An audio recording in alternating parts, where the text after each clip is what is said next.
د نن ورځې تازه مهم او لنډ خبرونه له موږ څخه په لنډو کې واورئ. درنو لیدونکو السلام علیکم، وخت مو په خیر. زنداني هم په افغانستان کې د 18 کلنۍ دیموکراسۍ لاسته راوړنه ده چې هره شپه ښځینه زندانیانې په کرایه ورکول کېږي.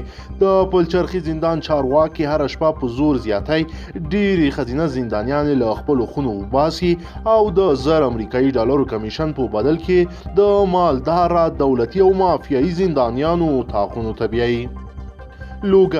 لوګر ځینو اوسیدونکو د ښوونځي زده کوونکو د جنسي ځورونو په برخه د دغه ولایت د مدني ټولنو د مشر د څرګندونو په غبرګون کې د مدني ټولنو دفترونو دروازه وتړله.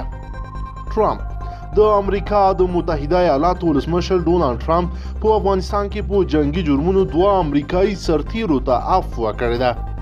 کندهار بهرني ځواکونو الوتکو د کندهار په میوند ولسوالۍ کې د دولتي عسکرو پر پوسته برید کړی دی.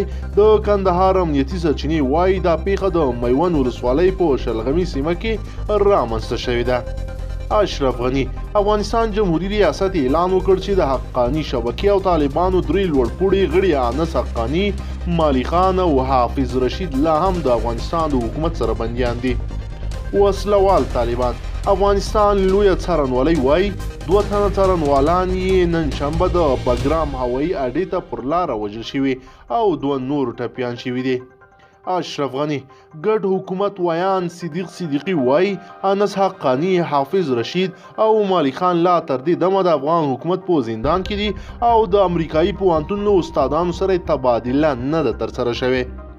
فلسطین ملګرو ملتونو د یوې خبرپاڼې په خپرولو سره ویلي په فلسطین کې د اسرائیلو له لوري د ملکي وګړو وژنه په هیڅ ډول د توجیه وړ نه ده او یاد هیواد باید په فلسطین کې د وژل شوي ملکي وګړو موضوع په جدي توګه وڅېړي.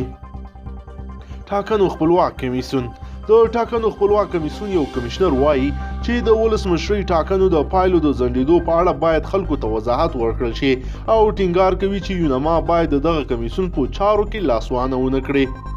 وزارت خارجه د بهرنیو چارو وزارت وایي په دغه وزارت کې هر اړخیز اصلاحات روان دي څو د افغانستان له جیوپولیټیک موقعیت څخه د سیمې په سوداګریز اتصال کې ترې ګټه واخیستل شي. کرکټ بنگلاديش په کوربتوب د آسیا ایمرجنګ کپ سیالیو په لړۍ کې افغانستان وکولای شول چې په خپله دوهمه لوبه کې لومړی بریا خپله کړي او عمان لوبډلې ته په 9 ویکټو ستره ماتې ورکړې. کرزی پخوانی ولسمشر حامد کرزي ویلي په افغانستان کې د سولې لپاره د بهرنیو پوځیانو وتل اړین دي او امریکا باید د یو منظم پلان له مخې خپل ټول عسکر په تدریجي توګه له افغانستانه وباسي.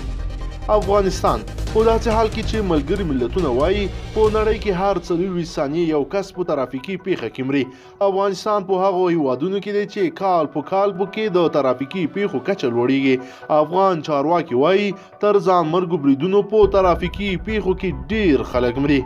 ټرمپ امریکا د مشرانو جرګې مشرۍ او دیموکراتیکي سناتورۍ نانسي پلوسي خبریالانو سره په خبرو کې ویلي د اوکراین په اړه د ولسمشر ټرمپ وړاندې داسې کره شواهد موجود دي چې هغه له اوکراین سره د یوې پټې معاملې له امله د بډو په جرم کې ښکیل ښیي.